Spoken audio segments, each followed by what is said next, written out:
Grace and peace to you. This is yours truly, Bishop Bowser, coming at you once again. I just wanted to briefly talk with you today about, give you 3 things that I learned the hard way about marriage. 3 things I learned the hard way about marriage. You know, I've been married 37 years. Been in church on December the 5th. It will be 39 years that I've been in church. When I got saved, I left straight from the streets, right? Gangbanger, very violent, caught up in the life of crime, thugging, and so on. So I didn't know nothing about being a man. I didn't know nothing about being a husband. And when I got in church, no one really taught me anything about being a man. They sure enough talk about you, but nobody won't sit you down and school you. Won't take you under their wings and mentor you. But they'll watch all the errors, all the flaws, all the mistakes, all the wrong things you're doing, and criticize it. So I was in church about a year and a half when I got married. I met my wife when I was in church for about a year, and we 3 months later we got engaged. 3 months after that we got married. 6 months. We didn't have any sex before we got married, but I was in church and trying to do the right thing. Had some close calls, but nothing happened. But one of the first things when I stepped into my marriage, you know, because we were both Christians, or believers I should say, and love the Lord, young, I'm 24, she's 21. My notion and my assumption is that things would just automatically flow. You know, we equally yoked and things would work. And, you know, marrying a church girl, someone who was born in church and raised in church, you know, assuming that everything would just fall in place and she would understand her role as a woman. But what I found out is that she was submissive in some areas, but she wasn't really submissive. So that was a hard lesson for me to learn, is that when you get married, you just assume that everyone understands their role.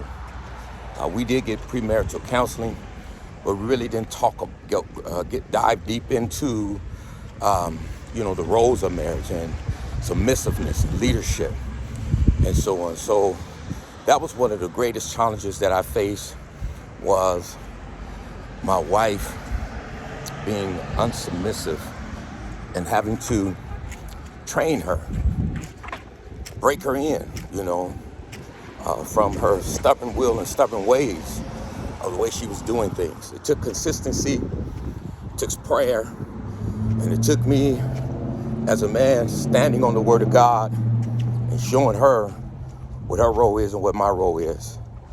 And at the end of the day, there's a lot of bucking, there's a lot of resistance, a lot of threats to divorce you and leave. But I maintained my ground, and eventually, slowly but surely, throughout the years, it didn't happen overnight, didn't happen in 6 months, didn't happen a year. You know, it took some years for her to really, really, really get it and break down and understand that she has to submit. And so when you get married, you got to get married for the long term. You got to be ready to go through some battles. You got to get ready to roll up your sleeves and really work and be persistent, be patient, right, in what you do, and constantly work on yourself and develop and grow yourself and have a commitment to yourself. One of the things I told my wife is that I didn't believe in divorce, so divorce is always out of the question for me. I never ever talked to my wife about divorce, and whenever she wanted to talk to me about it, I would remind her what I told her before we got married, that I don't believe in it. So we have to work this thing out. But eventually, with all the bucking and fighting, she did submit and she did get in the right place. But I learned that the hard way. And it took years of me dealing with her parents, dealing with folks in the church, because I stood my ground, not being a misogynist, not being a male chauvinist, not being trying to dominate and control, but standing in my rightful place that God has given me.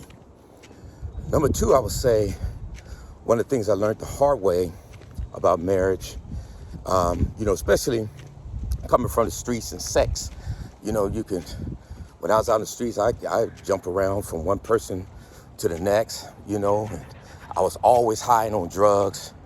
So, you have sex all night. But when I went a year and a half without sex, I should say somewhere up in there. And when I got married, I thought I was going to be able to do the same thing, and I wasn't. So being sober, being without it, for me, there was a lot of pre-ejaculation. I wasn't really ready for that, didn't know how to handle it, didn't know what to do. Even after you wait and you do it again and again, it might last a little bit longer. But not as long as it used to last before I got in church and when I used to be under all those drugs.